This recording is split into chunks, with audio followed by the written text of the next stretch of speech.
El pasado domingo nuestro hermano Andrés estaba culminando su sermón mostrando diferentes tipos de personas que expresaban el deseo de querer seguir a Jesús, ¿verdad? Habían algunos que ignoraban las dificultades de seguir a Cristo.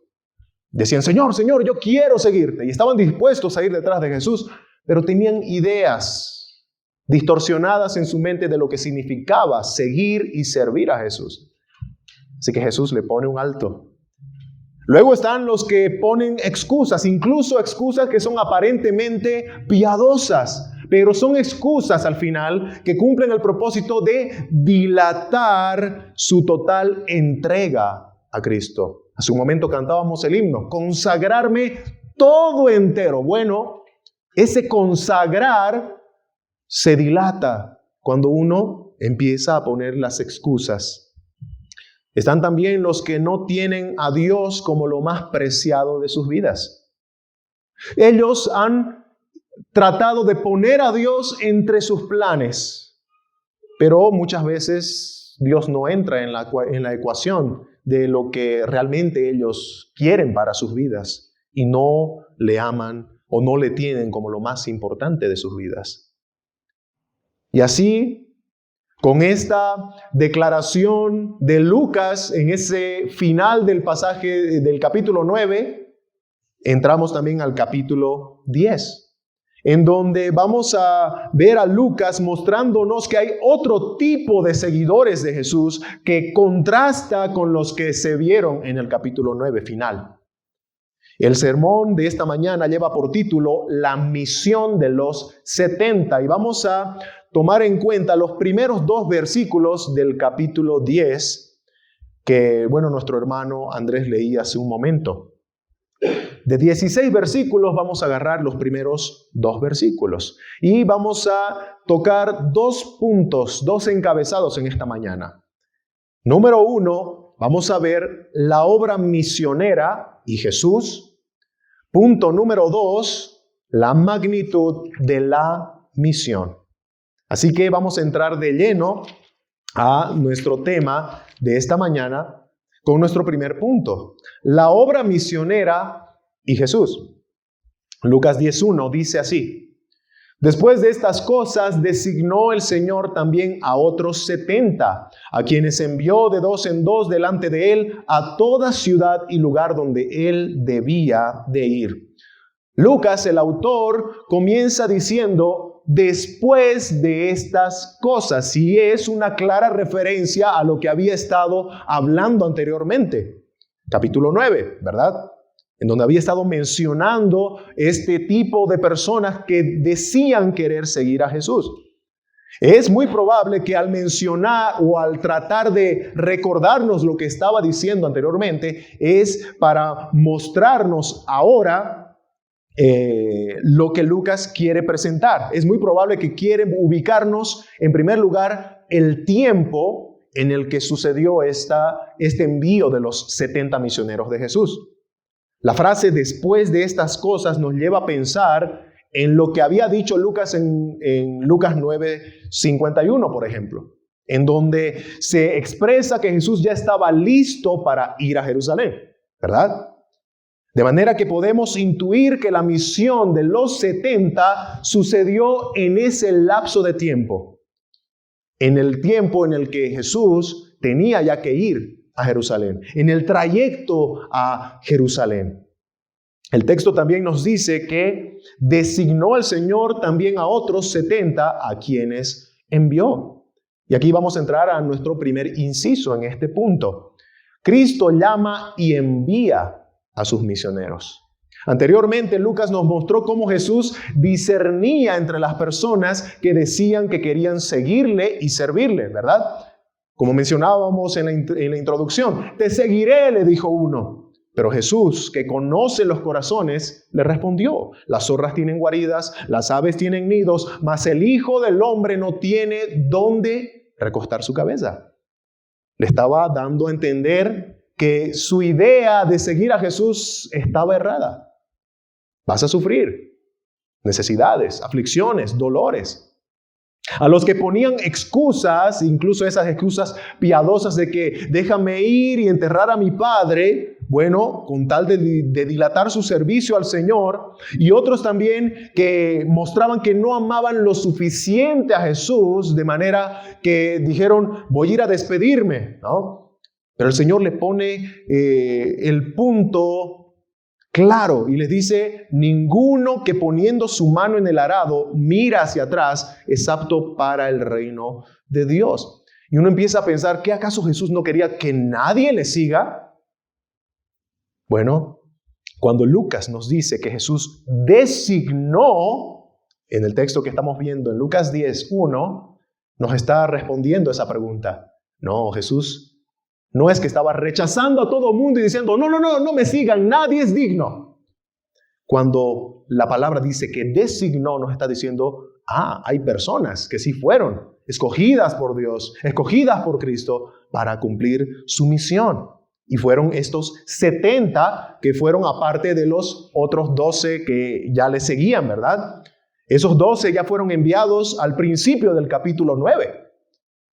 Algunos estudiosos piensan, y no hay mucho apoyo para ese sector de estudiosos, algunos dicen que lo que Lucas está haciendo aquí es repitiendo lo que sucedió al principio del capítulo 9, cuando el Señor Jesús envió a los 12 a hacer exactamente lo mismo, ¿no? Les dio autoridad, los envió a predicar el evangelio, a predicar el reino de Dios.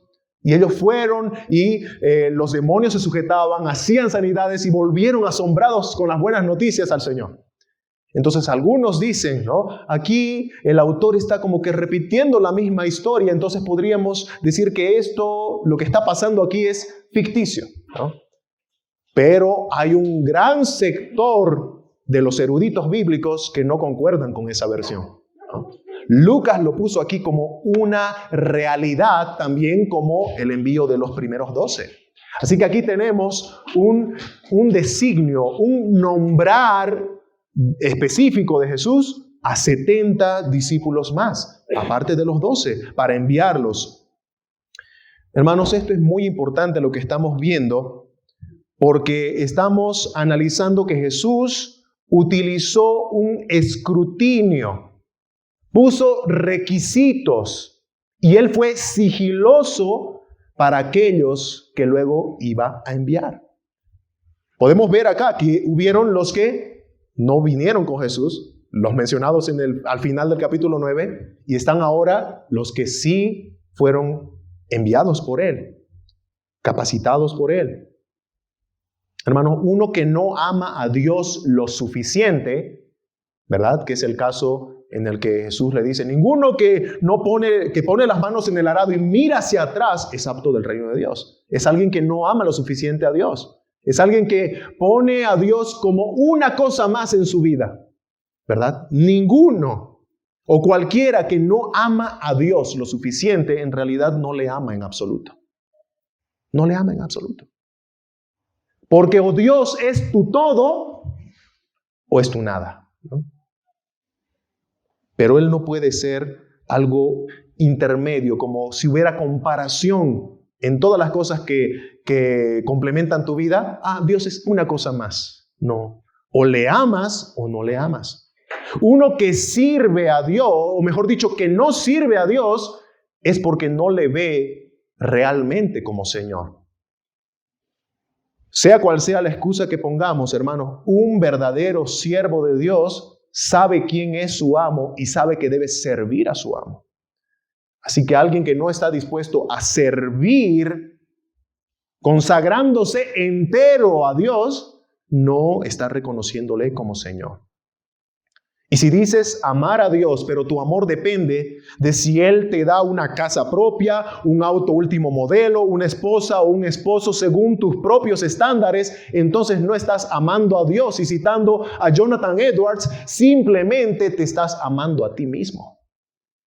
Porque buscas a Dios solamente por beneficio de ti, no por quién es Él. Estos 70 pasaron la prueba de los requisitos de Cristo. Así que ahora, cuando nosotros decimos, los 70 enviados por Jesús, podemos entonces empezar a considerar, ¿qué tipo de siervos habrán sido estos que pasaron la prueba de Jesús? Y fueron designados, nombrados particularmente para ser luego enviados a cumplir su voluntad. Así que aquí sacamos ese principio, ¿no? Cristo designa y Cristo envía. Aquí tenemos que aclarar también algo importante. Estamos hablando de misioneros, ¿verdad?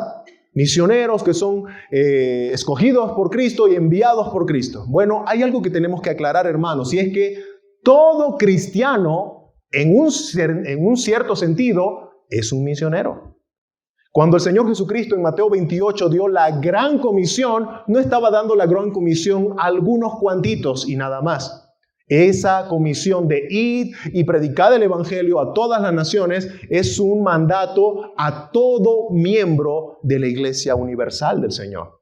Es decir, que en ese sentido, todo cristiano es un misionero. Tiene una misión de predicar el Evangelio de Cristo y debe hacerlo en su cotidianidad, ¿no? Tienes que hacerlo en el trabajo, en la escuela, en la universidad, en el instituto, en la casa. En donde tú te muevas cotidianamente, tenemos que predicar el Evangelio, ¿no? A nuestros colegas, a nuestros compañeros, a nuestros amigos, a nuestras familias. Entonces, eso es bueno aclarar para que no pensemos, esto es un mensaje para los que quieren ser misioneros o para los misioneros. Tú eres un misionero en donde estás. Lo eres. Y tienes que empezar a ponerte esa responsabilidad sobre tus hombros. Ahora, de lo que vamos a hablar en este caso de misioneros, es también de un llamado especial que no es ya para todos, ¿no? Este llamado de misión que en ese sentido vamos a tocar es un llamado en donde algunos son llamados para ya salir de su cotidianidad. Tú tienes que predicar en tu cotidianidad, pero hay algunos que son llamados a salir de esa cotidianidad para ir ya a otros lugares en donde Dios mismo, que estamos viendo acá, Cristo le ha llamado, le ha designado y le ha enviado a ese lugar, ¿no? Entonces, podemos ver entonces esa distinción cuando hablamos de misión, misionero, ¿no? Nadie se salva, todo cristiano es misionero, solo que hay algunos llamados específicamente para ir a otros lugares, más allá de Jerusalén, más allá de Judea, más allá de Samaria, hasta el fin del mundo, ¿verdad? Pero los que nos quedamos, aquí tenemos que cumplir la misma misión. Entonces, dicho esto, cerrado el paréntesis, este principio que estamos viendo en este pasaje del envío de los 70 se aplica también a las misiones en la actualidad. La iglesia ha recibido, hermanos, una autoridad delegada por Cristo para representarlo aquí en la tierra. Y eso incluye lo que estamos viendo que Cristo hizo con estos 70, ¿verdad? De designar y enviar. Por ejemplo, vamos a ver en Mateo 18, el pasaje en donde vemos esa autoridad recibida por la iglesia y el contexto nos aclara de que no es solamente como una autoridad dada a la iglesia universal. Así, la iglesia en general ha recibido autoridad. Hermanos, toda iglesia local es una representación en miniatura de la iglesia universal. Y este pasaje de Mateo 18 lo aclara muy bien. En el contexto de la aplicación de la disciplina bíblica, la disciplina eclesial en la iglesia local, Mateo 18 dice: de cierto os digo que todo lo que atéis en la tierra será atado en el cielo, y todo lo que desatéis en la tierra será desatado en los cielos. Jesús está hablando, y está hablando en el contexto de una iglesia local que toma decisiones. La iglesia local tiene autoridad por parte de Cristo para predicar su santo evangelio, para disciplinar a los creyentes en busca de la restauración si han caído en pecado, para excomulgar a los pecadores que no se arrepienten de ese pecado y también para escudriñar a los que anhelan ser designados misioneros para ser enviados. La iglesia tiene autoridad, hermanos. La iglesia local tiene autoridad. Nadie puede, en este sentido, autonombrarse misionero y enviarse solo, ¿verdad? Por esa razón es que hablamos de un orden. Un orden.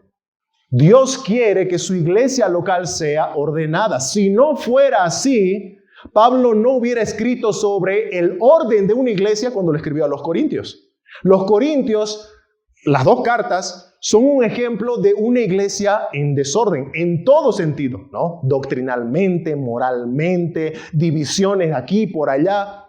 Y Pablo dice, Dios no es un Dios de confusión, Dios es un Dios de orden. Yo cuando vaya, voy a poner orden. O un apóstol de Jesucristo habla de la importancia del orden en una iglesia local. Entonces, hermanos, hablando del tema de las misiones, se tiene que manejar bajo el mismo principio. Una iglesia ordenada manejará las misiones ordenadamente. Por ejemplo, ¿no? El llamado es un llamado doble. Es un solo llamado, pero se puede dividir o consta de dos partes, que no puede faltar ninguna de esas dos. El llamado para ser misionero empieza o tiene una parte que es su llamado interno. El llamado interno es cuando uno desea, uno anhela, uno siente en el corazón, yo quiero servir al Señor de esta manera, salir a tal lugar a predicar el evangelio y a plantar una iglesia allá y a dar testimonio de Cristo en esa ciudad. Y ese llamado interno es cuando el Espíritu de Dios te pone el deseo de servir al Señor de esa manera específica en tu corazón. Recuerda, la Biblia enseña en Filipenses capítulo 2 que es Dios quien obra en nuestro corazón. Él es quien mueve nuestro corazón. Así que ahí nosotros tenemos el llamado interno. Pero luego está la otra parte indispensable también de lo que corresponde al llamado. Y es el llamado externo. No es solo lo que yo siento o lo que yo anhelo, sino lo que otros ven en mí, ¿no? El llamado externo es cuando la iglesia, los hermanos que están a tu alrededor pueden ver, apreciar y confirmar que tu deseo es un deseo genuino puesto por el Espíritu Santo o simplemente es un deseo de tu engañoso corazón, como dice el profeta. Nuestro corazón es engañoso y perverso, dice. Y muchas veces somos guiados con nuestro corazón engañoso a tomar decisiones, ¿verdad? Y tristemente cuando las tomamos, tarde nos damos cuenta de, creo que fue mi corazón engañoso quien me instó a hacer esto, ¿no? Y no me di el tiempo de meditar antes de tomar la decisión, de orar al Señor antes de tomar la decisión. Y cometemos el error de Josué con los gabaonitas, ¿no? Que vinieron, le dieron su discurso de tenemos estos panes viejos, nuestros zapatos, venimos de lejos, queremos paz con ustedes, y eran enemigos, de los cuales el Señor les dijo, no hagas paz con ellos, ¿no? ¿Y qué pasó? No consultaron a Jehová. Y cometieron un error que trajo consecuencias, ¿no? Tarde nos damos cuenta. Entonces, hermanos, el llamado para la misión es un llamado interno y externo. En Hechos capítulo 13, que se conoce, ¿no?, como uno de los pináculos de la Biblia para hablar de las misiones, la iglesia de Antioquía nos muestra una lista de excelentes predicadores, maestros con lo que constaba esta iglesia de Antioquía. Y entre esos nombres estaban los famosos Bernabé y Saulo, ¿no?, que es Pablo. Ellos eran parte de esta iglesia, parte de este equipo de maestros, enseñaban, eran hermanos activos en su iglesia local, servían sin reservas al pueblo de Dios, mostraban un testimonio de cristianos maduros en la congregación. Y estuvieron un buen tiempo ahí. De manera que cuando Bernabé y Saulo, según ese mismo pasaje de Hechos 13, vinieron, ¿no?, ante los demás hermanos, es decir, los ancianos, bajo la guía del Espíritu Santo, a expresar ese anhelo, ese deseo de salir a la obra misionera, la iglesia que ya estaba orando por obreros, nos dice el texto, ya yacían en oración, le impusieron las manos en señal de confirmación. ¿Se dan cuenta que Pablo y Bernabé no dijeron, oye, Bernabé, ¿no sientes esto de salir? Ah, sí, vámonos. No, acudieron por la confirmación de la iglesia, hermanos. Eso es orden. Y eso es respeto al orden establecido por el Señor. Entonces, como podemos ver, nadie puede autonombrarse misionero por un simple deseo y autoenviarse, ¿verdad? Pero sigamos viendo. ¿Qué pasó con estos Bernabé y Saulo cuando fueron, ¿no? y expresaron ese anhelo? El Espíritu Santo nos ha llamado y tenemos que ir. La iglesia les impuso las manos. Y esa es una señal, es un símbolo, como si estuvieran diciendo, sí, nosotros confirmamos que estos hermanos son fieles al Señor entre nosotros, son humildes, de buen testimonio, aman al Señor, aman a los hermanos. Sí, confirmamos como iglesia local que ellos han recibido este llamado de Dios. La iglesia está mostrando que ha recibido autoridad de Cristo. Designa y envía. ¿Se dan cuenta? Designa y envía. Así que no es solo el deseo de una persona, sino la confirmación de una iglesia. El pastor Andy Johnson, un pastor norteamericano, que escribió uno de los libritos que estamos estudiando en nuestros estudios de los viernes, ¿no? Este libro trata sobre la misión, las misiones. Y Andy Johnson nos presenta de manera breve, resumida, para hacerlo más sencillo, 3 características que una iglesia debe considerar en una persona, en un hermano que viene con el deseo de salir como misionero, específicamente, ¿no? A un lugar, a hacer una tarea específica. Y Andy Johnson dice en primer lugar que la iglesia debe evaluar su carácter. Una iglesia tiene que evaluar su carácter. El hermano tiene que ser maduro, es decir, aplicando a lo que dice el pasaje de 1 Timoteo 3 con respecto al designio de los pastores, dice que no sea un neófito. Tiene que ser maduro. Un cristiano que en un lapso de tiempo ha mostrado crecimiento, ha mostrado madurez espiritual, firmeza, y en ese lapso de tiempo la madurez incluye también sometimiento a la autoridad delegada por Dios, a la iglesia, a los pastores. Entonces, la iglesia tiene que observar un carácter. Si tú te fijas en 1 Timoteo capítulo 3, ¿cuáles son los requisitos para aquellos que anhelan el obispado? Personalmente, hermanos, yo pienso que cualquiera que va a ser calificado para salir a la obra misionera tiene que cumplir esos mismos requisitos. Marido de una sola mujer, ¿no? En primer lugar empieza con irreprensible, ¿no? Que no tenga nadie que pueda apuntarle y decirle, tú eres esto, o tú haces esto, o tú tienes esto en tu carácter, ¿no? Irreprochable, marido de una sola mujer, es decir, que moralmente igualmente es intachable, sobrio, prudente, decoroso, hospedador, apto para enseñar, no dado al vino, no pendenciero, no codicioso de ganancias deshonestas, ¿no? Sino amable, apacible, no avaro, que gobierne bien su casa, que tenga a sus hijos en sujeción con toda honestidad.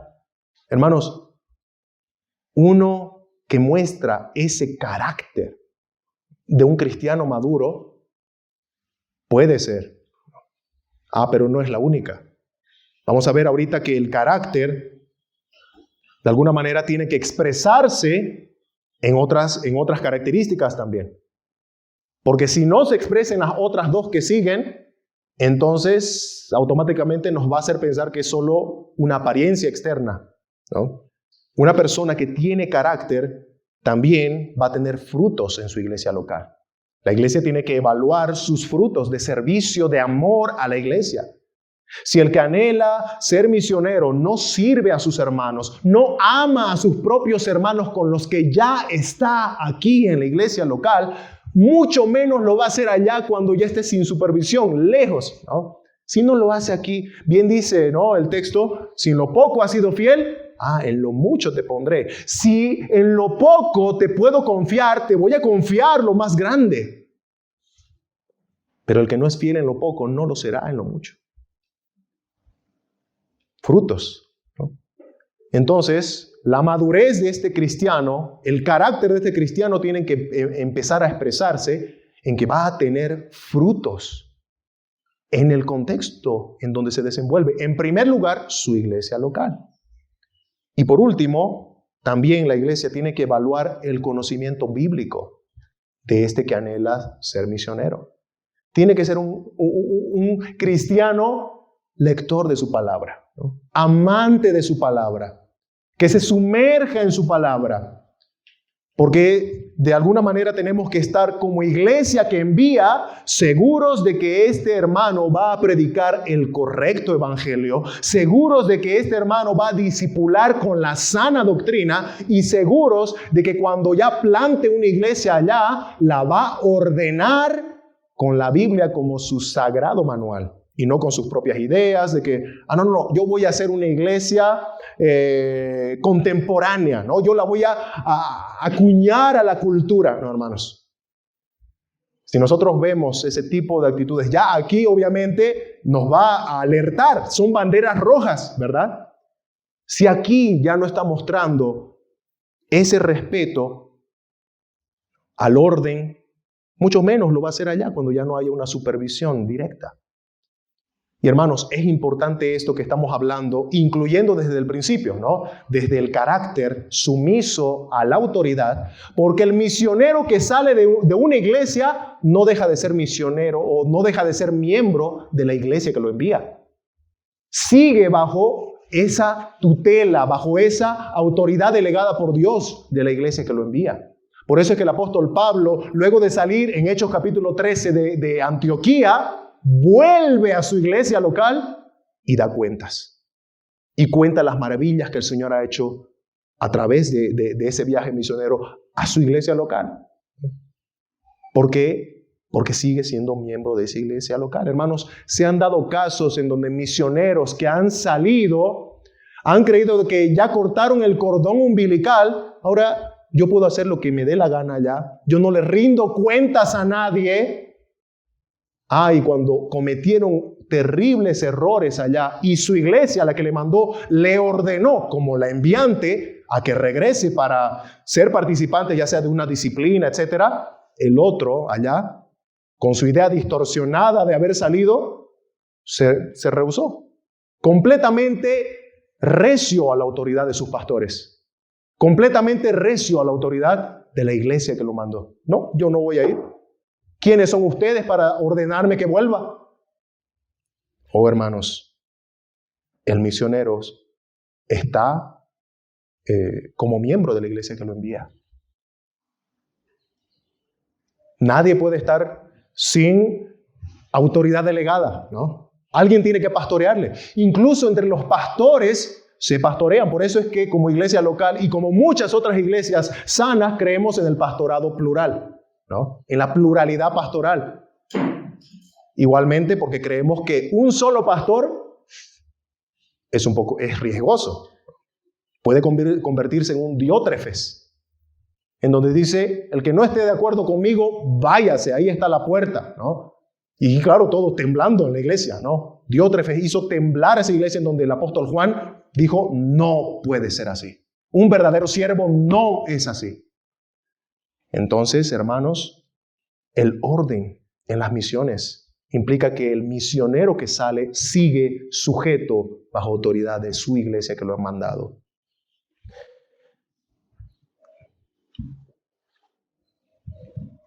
Y así pasamos a nuestro siguiente inciso, ¿no? Cristo conoce y cuida a sus misioneros.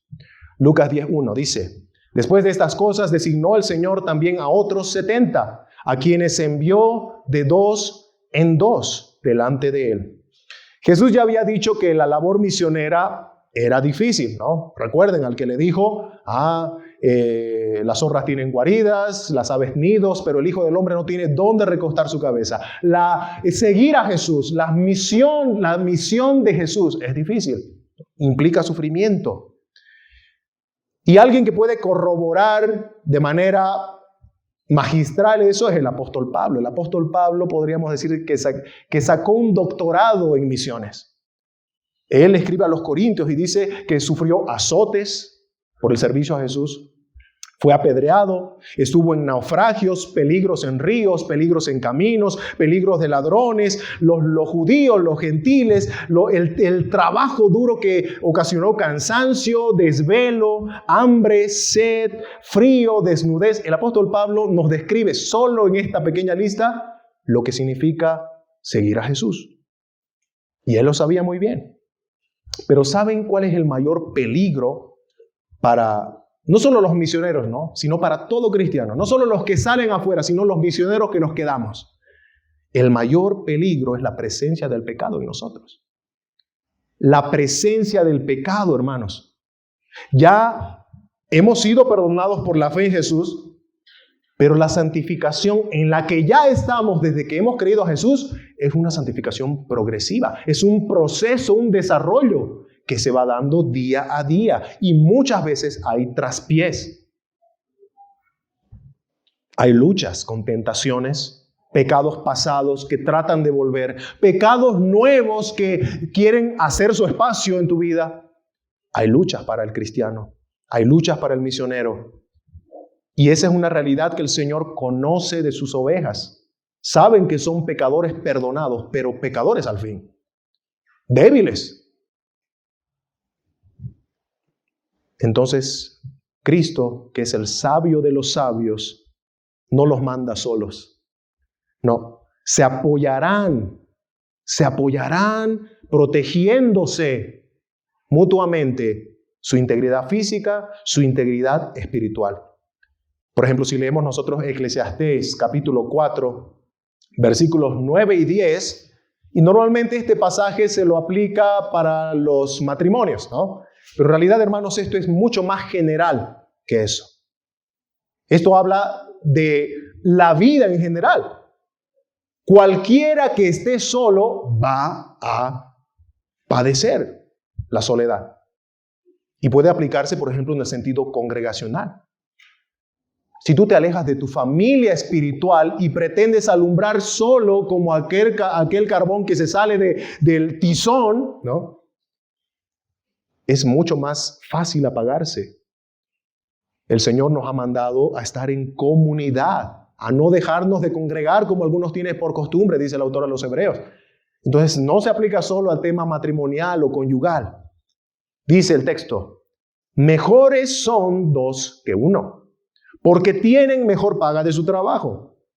Porque si cayeren, el uno le levantará a su compañero. Pero hay del solo, que cuando cayere no habrá segundo que lo levante. Esto también se aplica a las misiones. Se aplica a las misiones. Jesús sabía que sus enviados estarían mucho más firmes para cumplir la labor que les encomendó si estaban acompañados, si tenían a alguien que los levante cuando ellos caigan. De hecho, el apóstol Pablo, que como decía hace un momento, era un doctor en misiones, él aplicaba este principio, que cualquiera podría decir, pero es que eso para los débiles, ¿no? Pablo, el apóstol Pablo, aplicaba este principio. Él tenía un equipo misionero y podríamos mencionar los nombres de sus compañeros de misiones, ¿no? Bernabé, Timoteo, Silas, Lucas, el matrimonio Aquila, Priscila, Aristarco, Marcos, Epafras, y podríamos continuar. Lucas tenía equipo misionero, ¿no? Siempre tenía que estar uno ahí. Incluso cuando estaba en la cárcel había uno ahí afuerita, ¿no? Por ejemplo, cuando él escribe a Timoteo, su última carta, 2 Timoteo, él expresa, ¿no? Recién me he quedado solo. Pablo estaba en la cárcel, pronto a ser sacrificado, pero aún así él dice, no quiero estar solo hasta el final.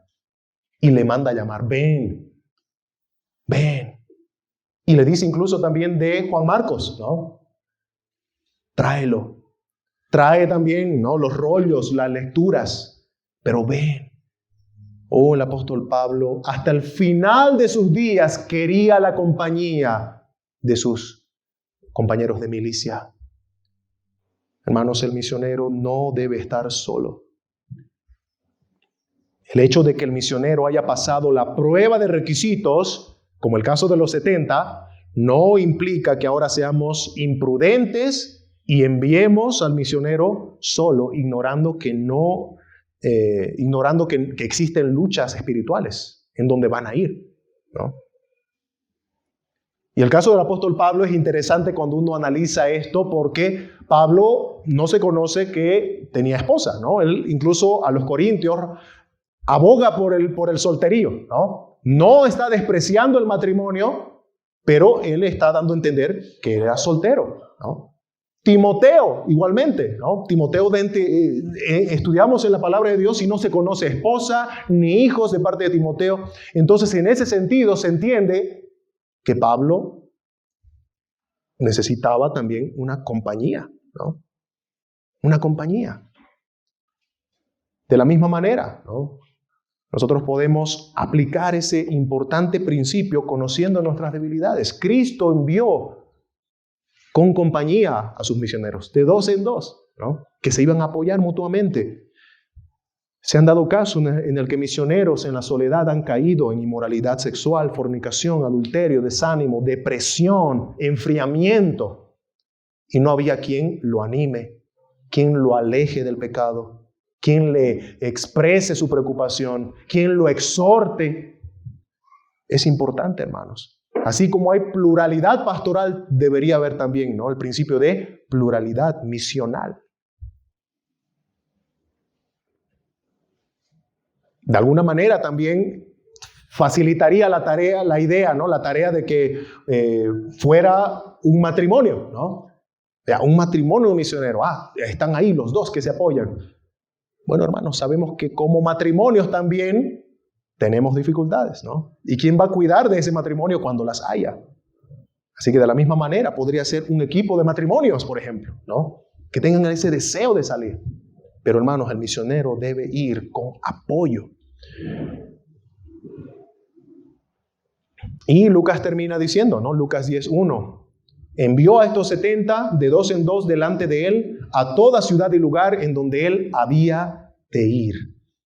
Hermanos, la tarea del cristiano con la misión de Jesucristo es hasta que él venga, ¿no? En este caso envió a los 70 como preparando el lugar donde él tenía que llegar después. Nosotros, hermanos, estamos aquí como representantes de Cristo para predicar el Evangelio, confiando en que nuestro Cristo va a cumplir su promesa de su retorno. Y tenemos que predicar como lo hacía Juan el Bautista antes de su primera venida, ¿verdad? El pregonero de Jesús, que predicaba: ya viene el Mesías, arrepiéntanse. De la misma manera, hasta ahora nosotros, hermanos, en lugar de Juan ya no está. Pero nosotros estamos para predicar de que Cristo va a volver. Arrepiéntanse de sus pecados. Crean en su evangelio. Y como decía hace un momento, tenemos ya esa tarea desde el lugar en donde nos desenvolvemos, ¿no? Nos desenvolvemos en tu trabajo, ¿no? En primer lugar, por lo menos saben que eres cristiano. Si eso ya está siendo oculto en tu trabajo, entonces ya hay algo en donde tienes que cambiar, ¿no? O sea, cómo te comportas en tu trabajo que ni cuenta se dan que eres cristiano. Así que se dan cuenta la responsabilidad que tenemos con la misión de Cristo. Así que tenemos que predicar hasta que Él venga. No hay un tiempo límite, sino la venida de Cristo, ¿no? Y vamos a pasar ahora a nuestro último punto, mucho más breve. La magnitud de la obra misionera. Lucas 10:2. Y les decía: la mies a la verdad es mucha, mas los obreros pocos. Por tanto, rogad al Señor de la mies que envíe obreros a su mies. Aquí vamos a ver algunos incisos. En primer lugar, el campo es grande y los obreros son pocos. El Señor en Mateo 13:38, explicando la parábola de la cizaña, nos va a decir que el campo es el mundo. Cuando el Señor habla del campo, está hablando del mundo. Y bueno, el mundo no ha cambiado desde los tiempos de Jesús hasta hoy. Sí han cambiado las culturas, sí han cambiado las generaciones, pero esa enemistad de un mundo pecador contra Dios se mantiene en todo su esplendor y monstruosidad hasta el día de hoy. Eso no ha cambiado. La enemistad del mundo contra Dios no ha cambiado y lo expresan nuestra generación, nuestras culturas de la misma manera, es decir, en la misma magnitud y grandeza que lo hacían ya en los tiempos de Jesús y mucho antes. Es en ese sentido, hermanos, que el campo es grande, el trabajo es grande, la lucha es grande, porque tenemos un mundo con una monstruosidad de enemistad gigantesca contra Dios. Y si le aborrecen a Él, nos aborrecen a nosotros. Jesús dijo, ¿verdad?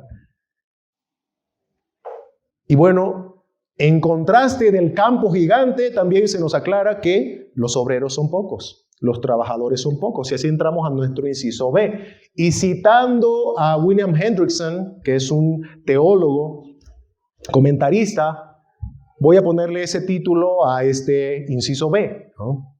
Cristo quiere obreros, no holgazanes.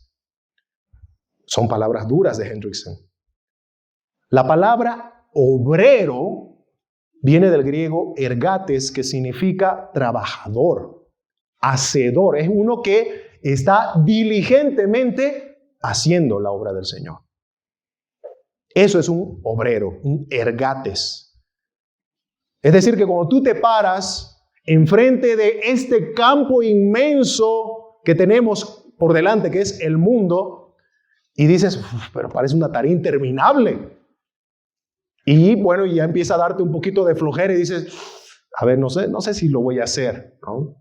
Bueno, no importa que veamos un campo inmenso delante de nosotros, el obrero tiene que cumplir su labor, que es trabajar, hacer. Cristo quiere trabajadores, Cristo quiere obreros, no holgazanes. Hace muchos años yo trabajaba en una granja y en ciertas épocas del año el trabajo implicaba mucha más mano de obra que en años o en épocas más comunes, ¿no? Más sencillas. Y en esos tiempos en donde se necesitaba más manos, se invitaba pues a personas que ayuden en el trabajo, ¿no? Y bueno, recuerdo que invitamos a un amigo a trabajar en la granja, ¿no? Teníamos que desmontar el campo, teníamos que arar la tierra y plantar la semilla. Y recuerdo que la idea de animarlo era, vení, vamos a trabajar y vamos a charlar y divertirnos mientras trabajamos, ¿no? Hacer el trabajo más ameno, más llevadero. Y se animó nuestro amigo, muy bien, vamos, ¿no? Va a ser divertido. Y fuimos y de repente empezamos, ¿no? Estábamos matraqueando, ¿no? Sembrando. Cuando al poquito tiempo del que habíamos empezado, hacía un solazo, ¿no? Pero estábamos divirtiéndonos, ¿no? Unos cuantos minutos ya ahí trabajando juntos y dijimos, esto está bien, está lindo trabajar así en conjunto, ¿no? Y de repente viene nuestro jefe y dice, bueno, vengan todos ustedes, que él se quede solo. Necesito ayuda con el tractor en el otro campo que está al otro lado de la granja, ¿no? Así que todos fuimos menos nuestro amigo que vino justo para trabajar con nosotros, ¿no? Y mientras nos íbamos nosotros lo veíamos, como les decía hace rato, ¿no? Parado a una orillita del supercampo gigantesco y él con su matraquita solito, ¿no? Y bueno, empezó, ¿no? Hermanos, él terminó el trabajo.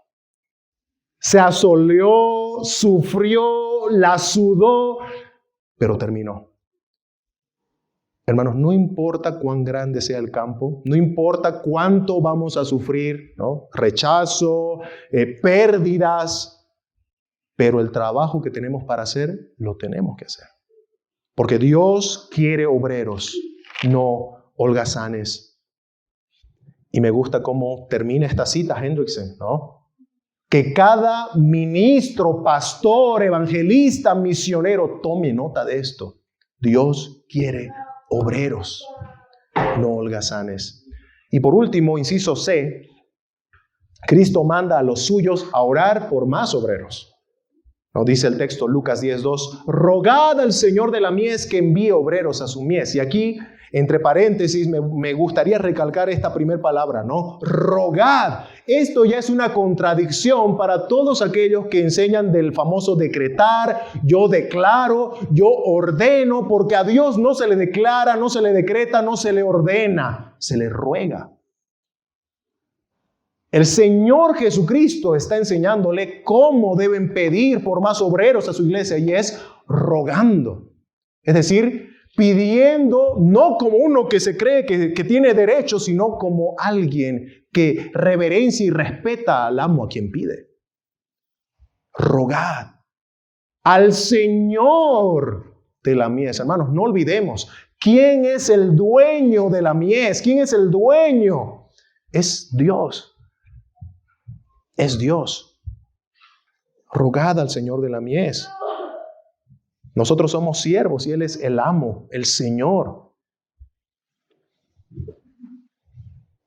Y tal vez algunos se estará preguntando, porque nosotros acá en la iglesia predicamos todo el consejo de Dios, hemos tenido estudios sobre el carácter de Dios, y entre esos está la soberanía de Dios. Dios es soberano. Dios es todopoderoso. Y alguno dirá, bueno, si Dios es soberano, si Dios es todopoderoso, ¿por qué entonces no envía de una vez a los misioneros y espera que nosotros oremos? ¿Por qué? ¿Por qué tenemos que orar pidiendo por ellos si Dios ya sabe esa necesidad y tiene el poder de suplirla? ¿Por qué nos dice, ora por esto? Bueno, en primer lugar, tenemos que orar al Dios soberano pidiendo por más obreros por la simple y sencilla pero profunda razón de que Dios lo manda. Dios lo manda. Punto, ¿no? El jefe no tiene que recibir la recriminación del siervo. Si el jefe manda, el siervo obedece. Y si el Dios soberano, todopoderoso, te manda que ores por más obreros, nuestra tarea es orar por más obreros. Eso se aplica en todo sentido de la oración, ¿verdad? Cualquiera puede decir, bueno, si Dios es soberano y todopoderoso, entonces ¿por qué tenemos que orar en general? ¿No? De todas maneras, Dios ya decretó todas las cosas. Dios por eso es omnisciente. Dios conoce nuestras necesidades. ¿Para qué orar? Porque Dios manda que oremos. Orad en todo tiempo, ¿no? Orad con gratitud. Jesucristo enseñó a sus discípulos a orar al Padre, dando gracias por el pan, dando gracias por quién es Él, pidiendo perdón por sus pecados. Si no fuera necesario, no veríamos la instrucción, el mandato y la enseñanza de orar, pero está. Así que tenemos que obedecer. Hermanos, lo mismo con la predicación. No pongamos la soberanía de Dios o la omnisciencia de Dios o el todopoder de Dios como excusa de, entonces ¿para qué predicar? Si Dios, el Dios soberano, desde antes de la fundación del mundo ya escogió a los que han de ser salvos, ¿para qué predicar? La Biblia dice, predica, ¿no? Jesucristo dice, id y predicad. Esa es la razón. Porque Él nos manda. Él nos manda. Mentira es aquellos que tal vez no conocen muy bien esto de la doctrina y la soberanía de Dios. Mentira es que nosotros enseñamos que no hay que predicar. No, hermanos. Hay que predicar. Es necesario predicar. El apóstol Pablo dice en Romanos capítulo 10 que nadie se va a salvar sin escuchar el evangelio y creer en el evangelio predicado por los siervos de Dios. Tenemos que predicar. Porque si no, ya nos estamos saliendo de la ortodoxia bíblica. La iglesia, en toda su historia, nunca, al menos la ortodoxia sana, ¿verdad? Los cristianos genuinos nunca van a mandar o van a enseñar que no hay que predicar. Debemos predicar el evangelio, ¿no? Y el Señor nos manda también a orar por más obreros, porque la tarea es mucha, ¿no? Yo me imagino a este amigo, mientras trabajaba, en sus pensamientos decía, ya, que vengan, ¿no? Que terminen de una vez allá y que vengan a ayudarme, porque seguro que estaba sufriendo, hermanos. Los que sufren la necesidad de más obreros, vamos a estar orando por más obreros. Y así terminamos, hermanos, en esta mañana con una conclusión.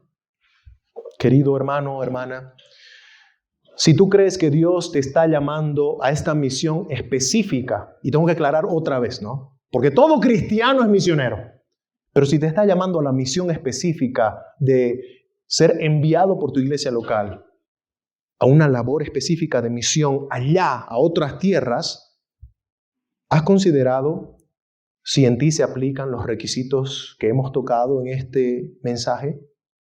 De manera leve, ¿no? Pero se ven. Carácter de cristiano maduro, humilde, sumiso a la autoridad.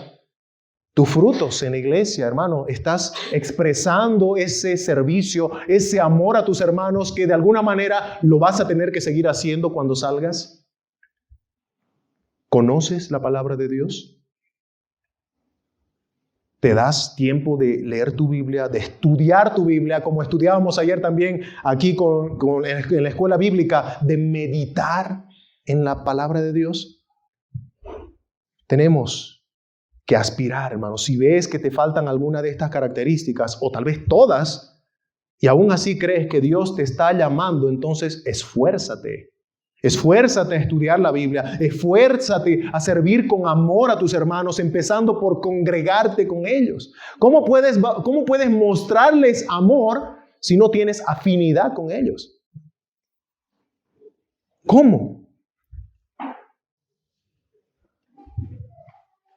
¿Hemos cambiado nuestro carácter?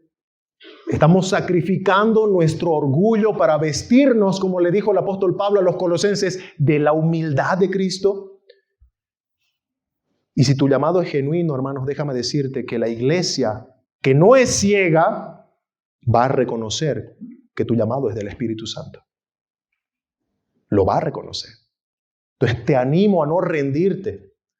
Te animo más bien a desafiarte a hacer cambios necesarios para cumplir, no un sueño tuyo, ¿no? Mi sueño siempre fue servir al Señor. No, un mandato del Señor. Segundo, y si tú dices, ¿no? Tal vez algunos dicen, sí, creo que Dios me está llamando, pero tal vez está la otra parte que dice, yo creo que Dios no me está llamando. Yo no siento ese impulso del Espíritu Santo de que tengo que salir a otras tierras. Si Dios no te está llamando a cumplir la misión en África, en China o en Corea del Norte, debes saber que sí estás llamado a cumplirla aquí en donde estás. Aquí. Predícale el Evangelio a tus amigos, a tu familia, a tus colegas, a tu jefe. No escondas tu cristiandad, ¿no? Que sepan, como supieron los babilonios sobre Daniel, ¿no? Que servía al Dios verdadero. Aunque eso nos cueste la cueva de los leones. Tercero, mira la obra de Cristo como ejemplo de fidelidad abnegada a la misión que el Padre le encomendó. ¿Queremos saber cómo ser misioneros? Miremos a Jesús. Porque Él fue el misionero de los misioneros, así como Él es el maestro de los maestros, el rey de reyes, el médico de médicos, también Él es el misionero de misioneros y tenemos que aprender cómo Él aplicó su misión. Bien lo expresa Pablo en su carta a los Filipenses, ¿verdad? Haya pues en vosotros este mismo sentir que hubo también en Cristo Jesús, el cual siendo en forma de Dios, no estimó el ser igual a Dios como cosa a que aferrarse. Él no puso excusas. ¿No? Sino que se despojó a sí mismo, tomando forma de siervo, hecho semejante a los hombres, y estando en la condición de hombre, se humilló a sí mismo, haciéndose obediente hasta la muerte y muerte de cruz. ¡Qué servicio! Abnegado, desinteresado de él mismo. Por lo cual, dice también, Dios también le exaltó hasta lo sumo, le dio un nombre que es sobre todo nombre, para que en el nombre de Jesús se doble toda rodilla de los que están en los cielos y en la tierra y debajo de la tierra, y toda lengua confiese que Jesucristo es el Señor, para gloria de Dios Padre.